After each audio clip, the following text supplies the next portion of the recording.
السلام علیکم ورحمۃ اللہ وبرکاتہ۔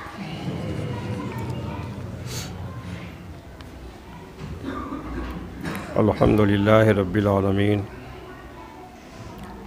والصلاة والسلام علی سید المرسلین وعلی آلہ واصحابہ اجمعین۔ بارگاہ رسالت میں درود و سلام کا ہدیہ پیش کریں۔ اللہم صلی علی سیدنا مولانا محمد معدن الجود والکرم وآلہ وبارک وسلم صلاۃ و سلام علیک یا رسول اللہ صلی اللہ تعالی علیہ وسلم۔ حضرات، اس سے پہلے ہم نے جو بیان کیا تھا کہ اللہ کا ولی کون ہوتا ہے، اس کی کچھ باتیں رہ گئی تھیں، وہ پوری کر کے ہم سیدنا غوث اعظم شیخ عبد القادر محی الدین جیلانی رضی اللہ تعالیٰ عنہ کی بارگاہ میں خراج عقیدت پیش کرتے ہیں کہ آج 11ویں شریف ہے۔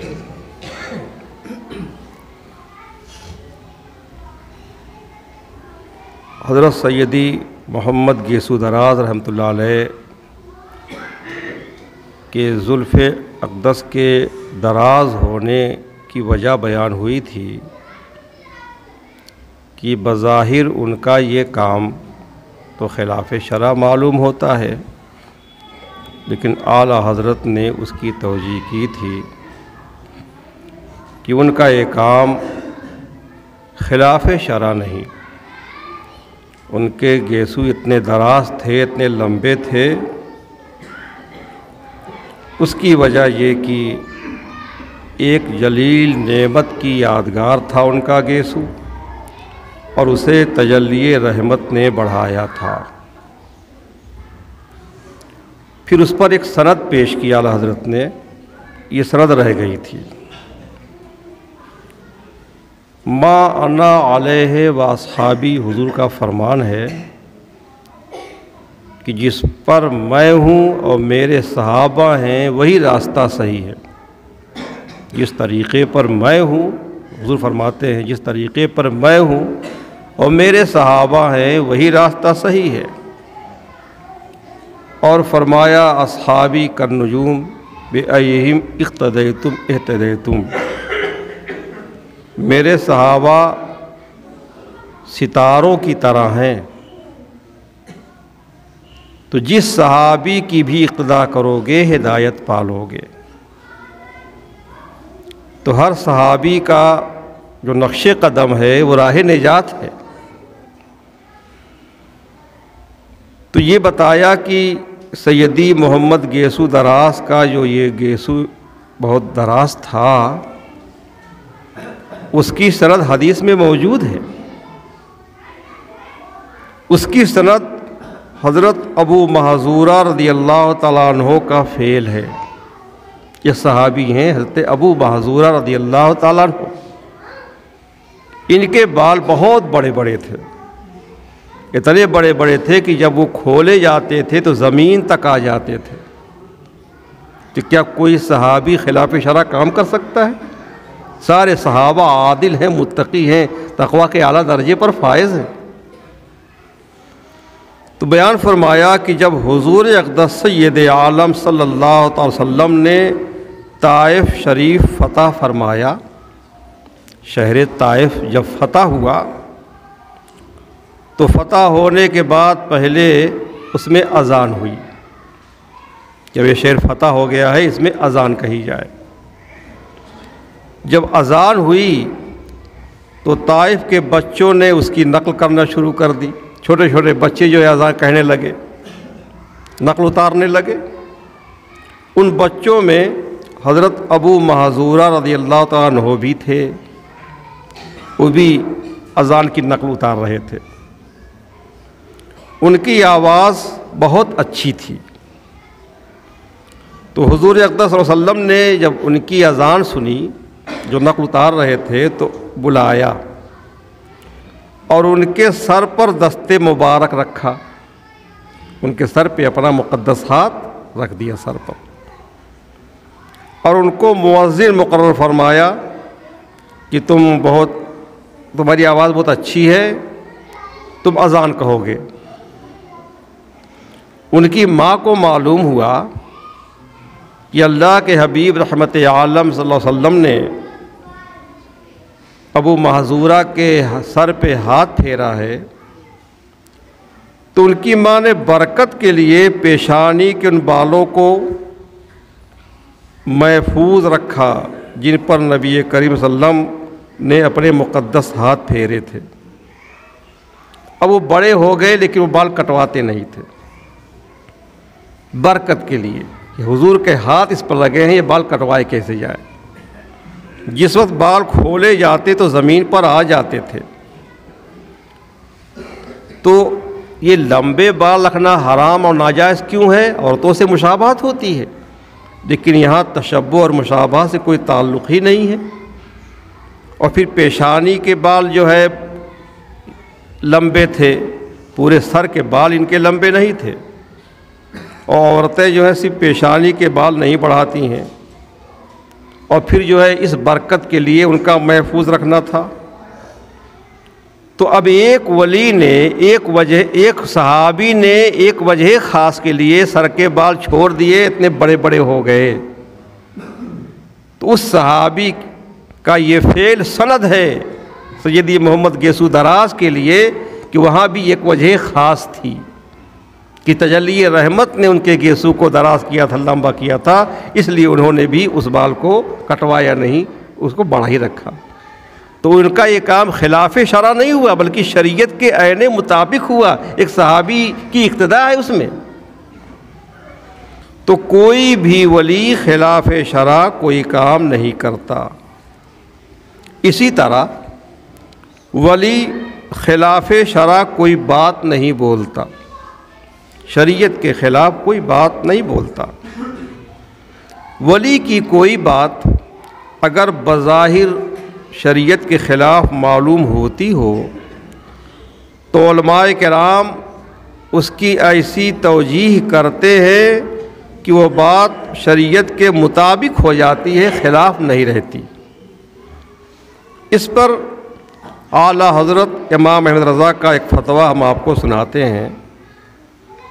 العطایہ النبویہ فی الفتاوی الرضویہ جلد 12 کتاب الشتہ، اس میں ہے کہ اعلیٰ حضرت سے یہ سوال کیا گیا، یہ سوال 3 بزرگوں کے بارے میں تھا۔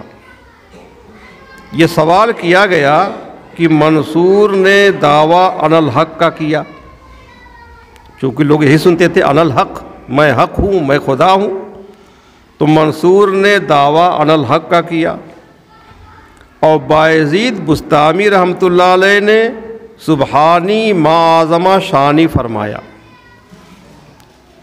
معنی کیا ہوتا ہے؟ میں پاک ہوں، میری شان کتنی عظیم ہے، جبکہ ہے کیا؟ سبحانہ ما اعظم شانہ، اللہ پاک ہے، اللہ کی شان کتنی عظیم ہے۔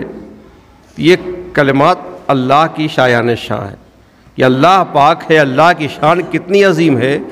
اور انہوں نے یہ فرمایا بایزید بسطامی نے کہ سبحانی ما اعظم شانی، میں پاک ہوں، میری شان کتنی عظیم ہے۔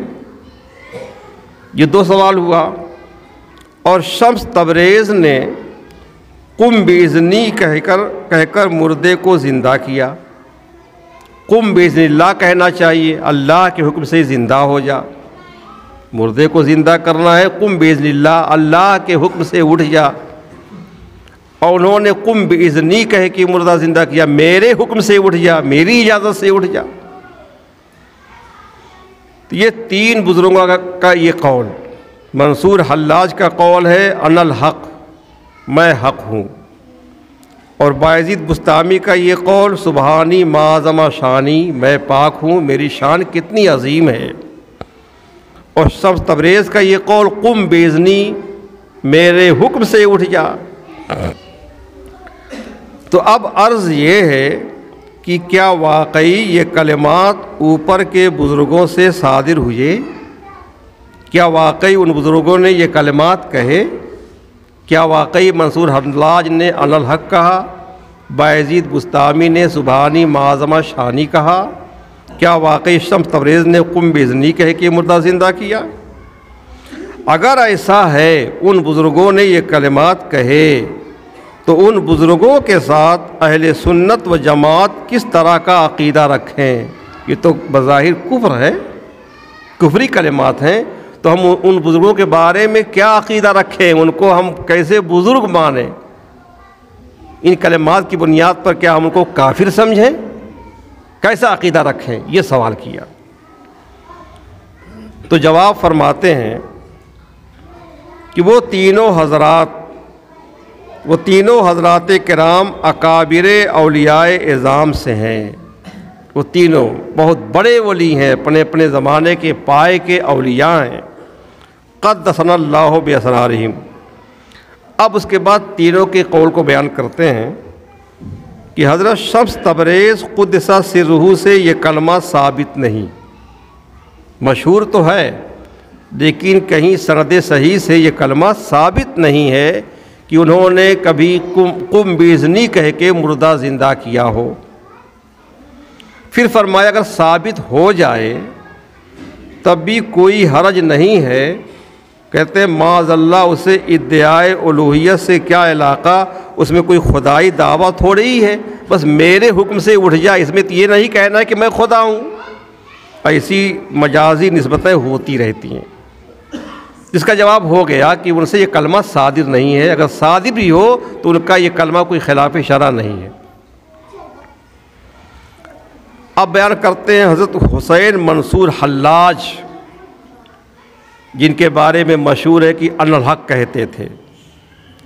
تو فرمایا کہ حضرت حسین منصور ان الحق نہیں کہتے تھے بلکہ ان الاحق کہتے تھے۔ احق ایک ہے حق اور ایک ہے احق، الف بڑھ گیا نا اس میں، ان الاحق۔ اور ان الاحق کے معنی ہوتا ہے میں زیادہ حقدار ہوں، میں زیادہ حقدار ہوں۔ اب کس چیز کا زیادہ حقدار ہوں تو بعد میں بیان کرتے ہیں۔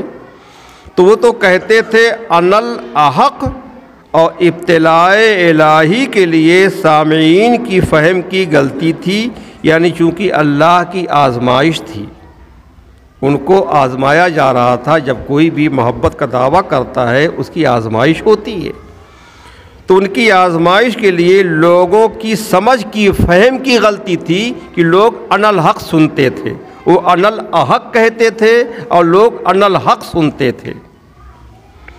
اب وجہ بیان کرتے ہیں کہ وہ ان الاحق کیوں کہتے تھے۔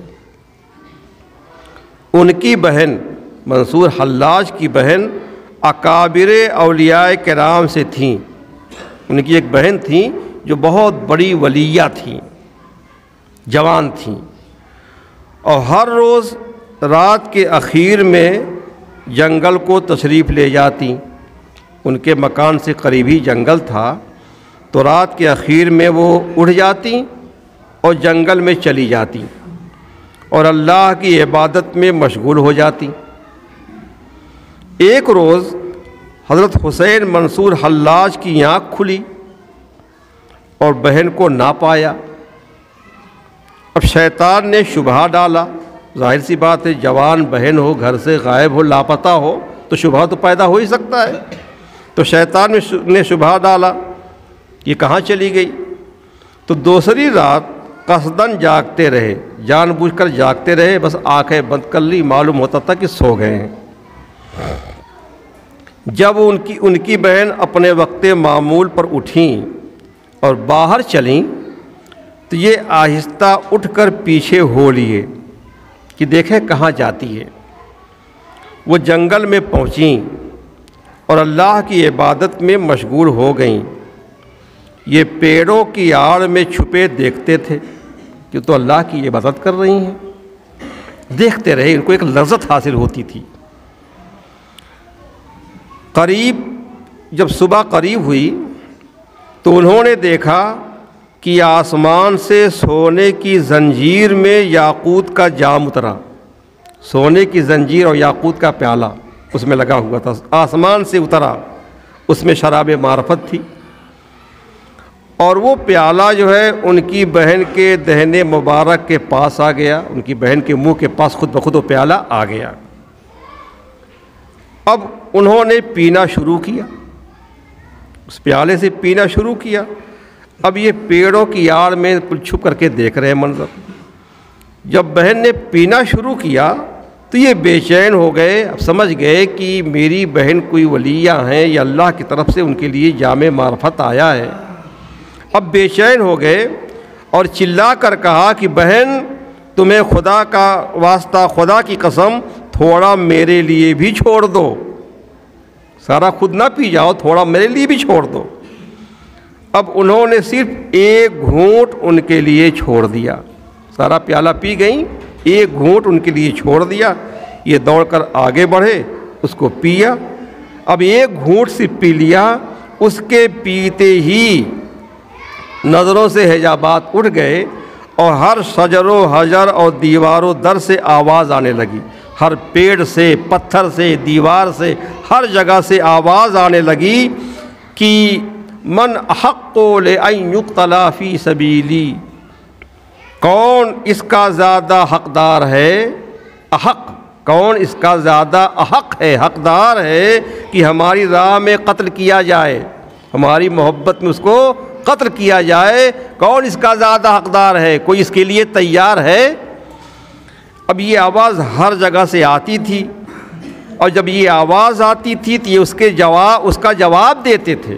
جب آواز خود سے نہیں کہتے تھے، جب آواز سنتے کہ کون اس کا زیادہ حقدار ہے کہ ہماری راہ میں قتل کیا جائے، تو اس کا جواب دیتے تھے انا الاحق، بے شک میں زیادہ حقدار ہوں، میں اس کا زیادہ حقدار ہوں، میں اس کے لیے تیار ہوں کہ مجھ کو اللہ کی راہ میں، اللہ کی محبت میں قتل کیا جائے۔ تو لوگوں نے کچھ اور سنا، انا الحق سنا لوگوں نے، وہ انا الاحق کہتے تھے، اور جو منظور تھا اللہ کو واقع ہوا۔ واقعی جب ہر در دیوار سے سوال ہوتا تھا کہ اللہ کی راہ میں قتل کیے جانے کا زیادہ حقدار کون ہے، اور انہوں نے اپنے کو پیش کر دیا میں زیادہ حقدار ہوں، اس لیے لوگوں کو سنائی وہ پڑا، اور واقعی اللہ کی راہ میں وہ قتل کیے گئے، ان کو سولی بھی دی گئی، ہاتھ پاؤں ان کے کاٹے بھی گئے، ان کی آزمائش ہوئی، اور آزمائش میں وہ کھرے اترے۔ تو یہ توجیہ کی ہے، یہ واقعہ بیان کیا ہے۔ تو کبھی بھی انہوں نے کوئی لفظ خلاف شرع نہیں۔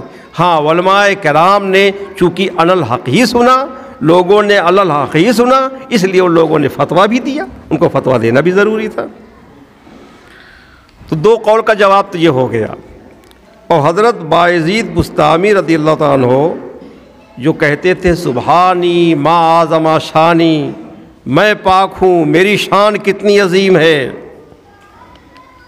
تو کہتے ہیں کہ انہوں نے خود ہی اس سوال کا جواب ارشاد فرمایا۔ لوگوں نے ان سے سوال کیا کہ حضرت کبھی کبھی آپ جب حالت میں ہوتے ہیں، آپ مستی کے عالم میں ہوتے ہیں، تو آپ تو یوں فرماتے ہیں سبحانی ما اعظم شانی، میں پاک ہوں، میری شان کتنی عظیم ہے، یہ کلمات تو اللہ تعالیٰ کی شان ہے کے لائق ہے۔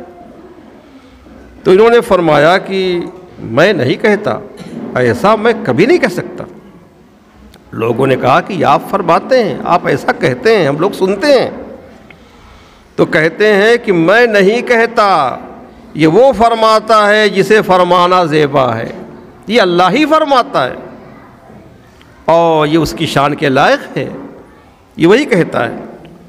اب لوگوں نے اس پر دلیل چاہی کہ ہم کیسے جانیں کہ اللہ تعالیٰ فرماتا ہے، کیونکہ ہم تو آپ کی زبان سے سنتے ہیں، ہم کو تو ہی لگتا ہے کہ آپ کہتے ہیں۔ تو فرمایا کہ تم سب ایک ایک خنجر ہاتھ میں لو اور بیٹھ جاؤ، اور جس وقت مجھے ایسا کہتے سنو تو بے تعمل خنجر مارو، سب لوگ جو ہے مجھے خنجر مارو، کیونکہ جو شخص ایسا کہے اس کی سزا قتل ہی ہے، خنجر سے مجھے قتل کر ڈالو۔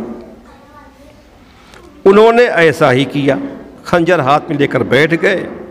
جب حضرت بایزید بسطامی پر حالت وارد ہوئی، اب وہی کلمہ زبان سے نکلا سبحانی ما اعظم شانی، میں پاک ہوں، میری شان کتنی عظیم ہے۔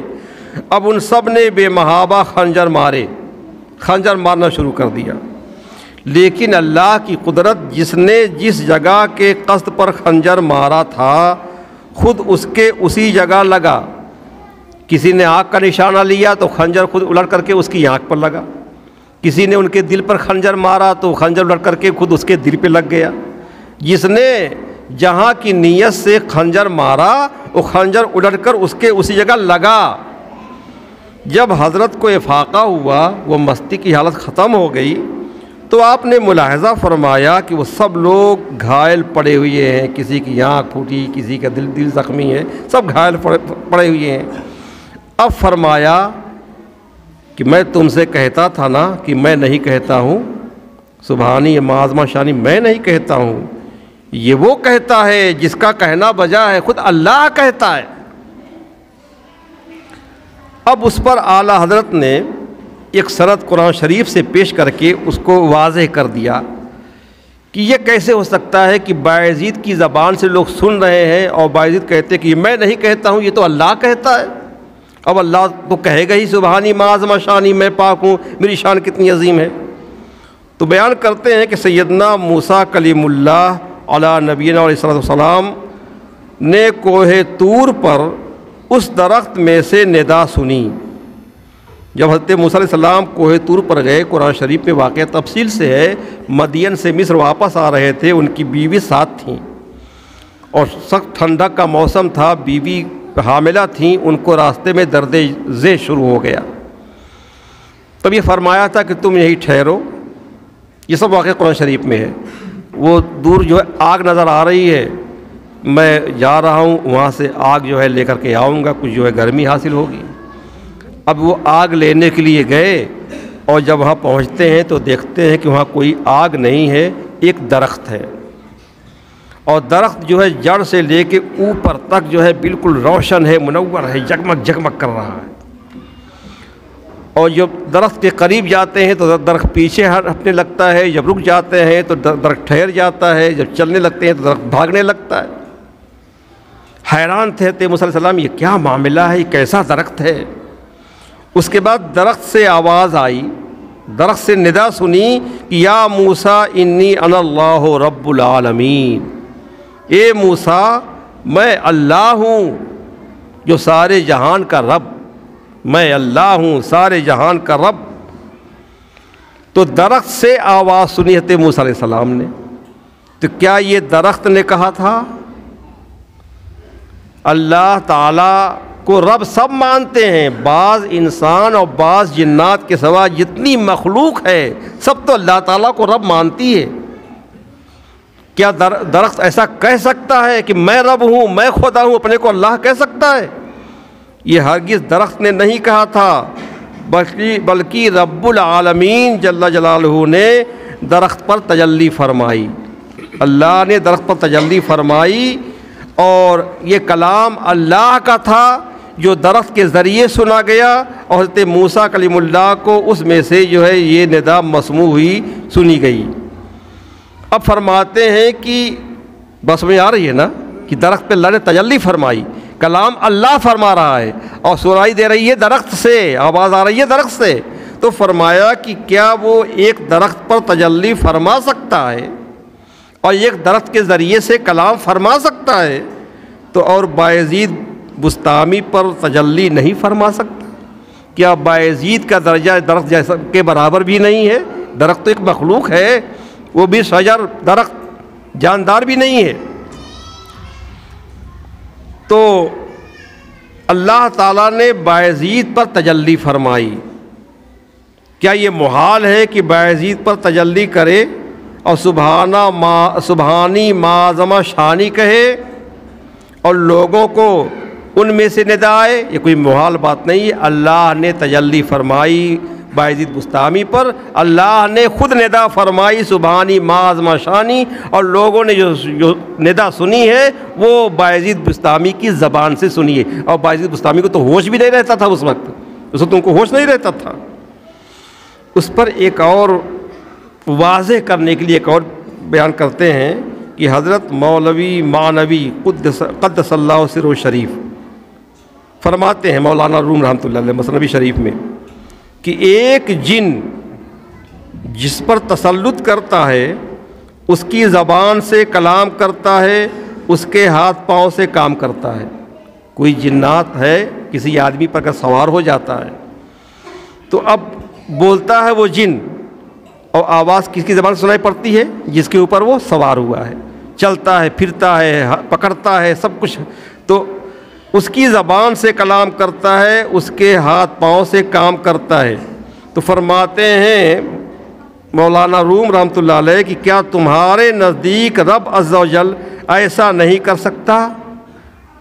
اللہ تعالیٰ تجلی فرمائے اور کلام اللہ فرمائے اور آواز اس سے آئے جس پر اس نے تجلی فرمائی ہے۔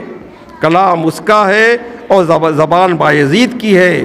بایزید بستامی شجر موسیٰ ہیں، شجر کے معنی درخت، وہ حضرت موسیٰ کے درخت کی طرح ہیں، اور کلام فرمانے والا وہ ہے جس نے فرمایا انی انا اللہ رب العالمین، میں ہوں اللہ سارے جہان والوں کا رب۔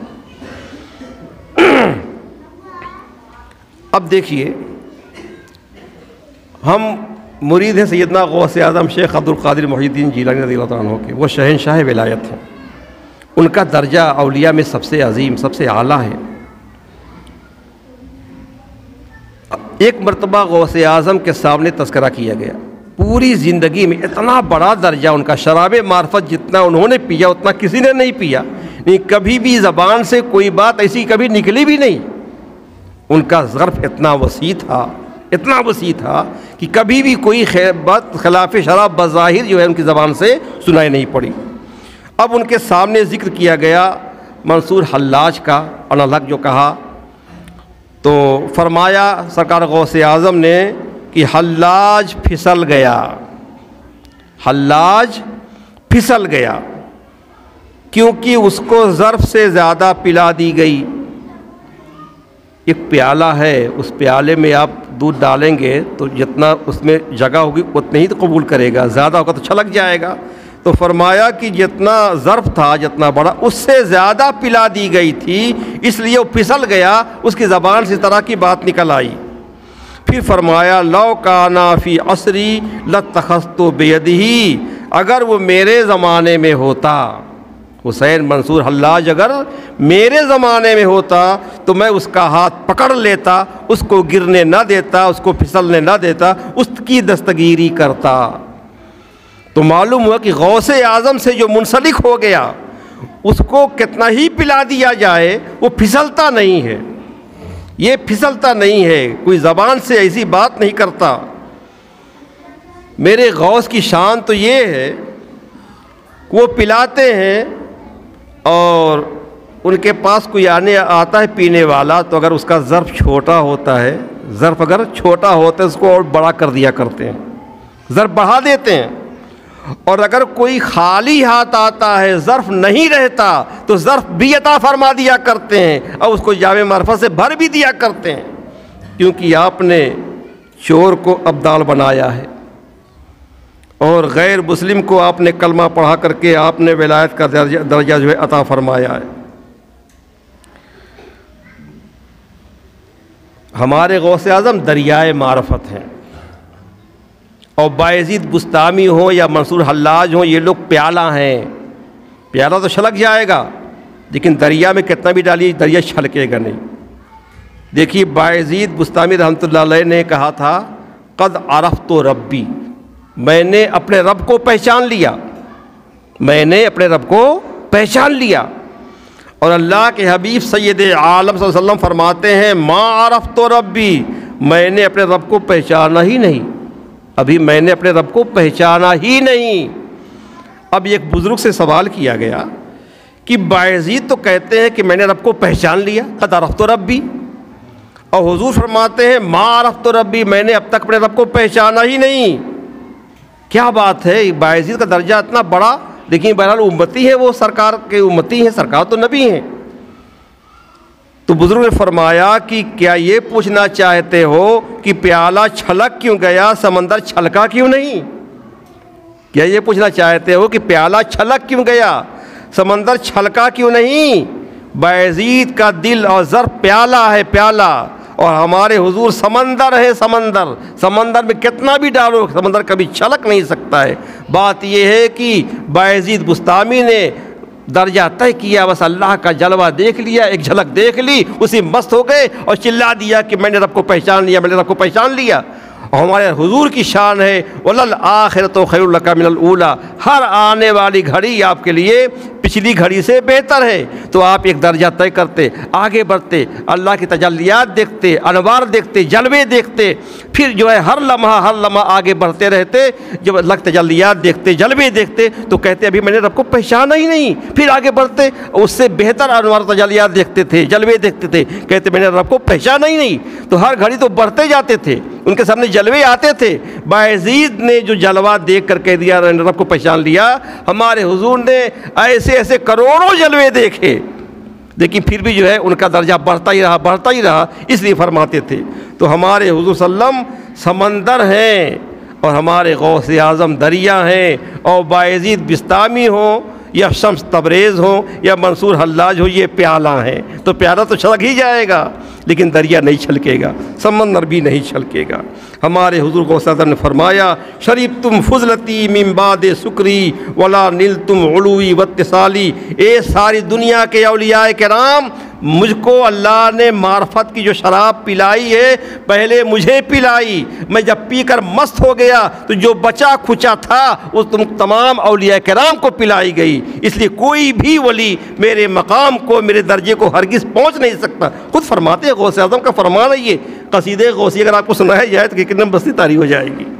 آپ نے فرمایا وَبَلَّانِي الْأَقْطَابٍ جَمَا فَحُكْمِي نَافِذٌ فِي كُلِّ حَالٍ، سارے اولیوں پر، سارے اقطاب پر، سارے اغواص پر اللہ نے مجھے حاکم بنایا ہے، میرا حکم جو ہے ہر حال میں نافذ ہے۔ نظرت الی بلاد اللہ جمان کا خردت اللہ حکم اتصالی، اللہ کے تمام شہروں کو میں ایسے دیکھ رہا ہوں جیسے رائی کا دانہ ہو، اور وہ بھی اللہ حکم اتصالی، یہ کبھی کبھی نہیں ہے، اتصال مسلسل پے در پے ہمیشہ میں دیکھتا رہتا ہوں۔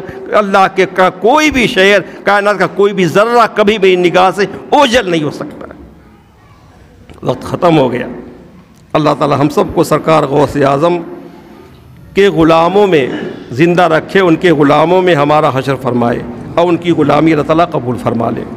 آپ 11 بار سورہ اخلاص پڑھیے اور سرکار غوث اعظم کی بارگاہ میں نذرانہ پیش کیجیے، اور ان کے توسط سے ساری امت کے نام سارے ثواب کیجیے۔